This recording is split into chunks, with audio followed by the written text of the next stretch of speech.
Hello, everybody, and welcome to Fascinating Words and Phrases with myself and Dexter. Getting a bit macabre here, Dexter. If I refer back 2 weeks ago, you were digging blooming coffins into the ground.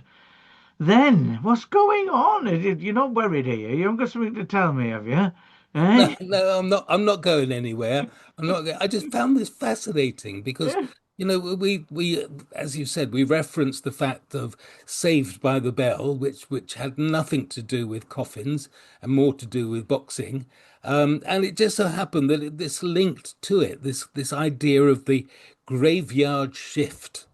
And there's certainly, I mean, we've now debunked the thought that people actually had a bell inside their coffins, but it was such a fear that actually at one point, coffin makers, not necessarily the undertakers, but the coffin makers, coffin makers, not coffee makers, Not coffee makers. Don't not get coffee confused.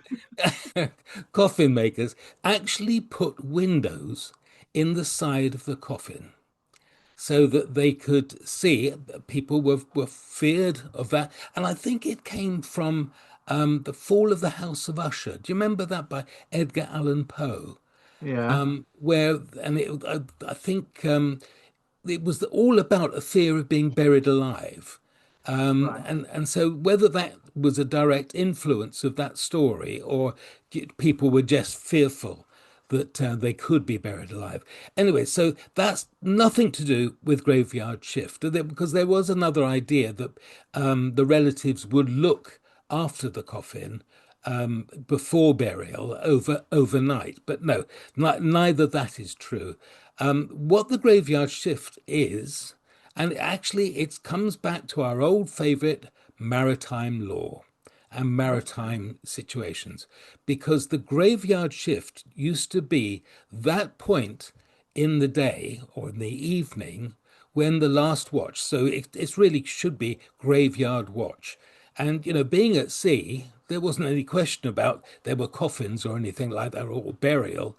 It was just purely that time of the night, things could go wrong because the full conflict, I can't even say it, the full complement of the ship were asleep, and it was just one or two people who were watching. And this is when a ship could hit a rock or get swallowed up by dragons or whatever. But no, in truth, it is that time of night was when trouble could erupt. And so that's why they called it the graveyard shift. And That's the interesting. I hope so. Anyway, I'm bumbling on a Yeah. bit. But the term actually came about, and I'm looking again because I love to get the dates right. In a glossary of sea terms, 1927. And the graveyard watch, the middle or 12 to 4 a.m., because the number of disasters that could occur at that time. So again, it's our old maritime ideas, and that's where the information comes from. So 1927 is when it was kind of first.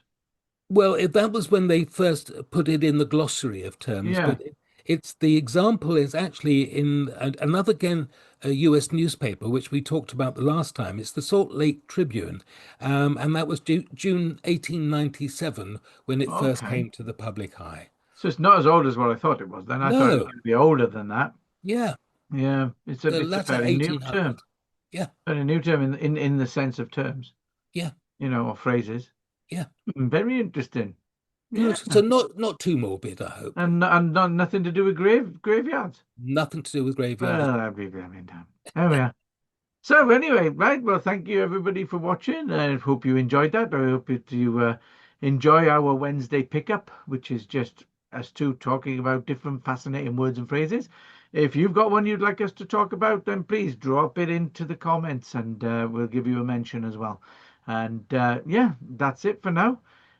Feel free to like, comment, subscribe, and all the rest of that jazz that YouTube does. And we'll see you next Wednesday at 9 o'clock. All right. Cheers then.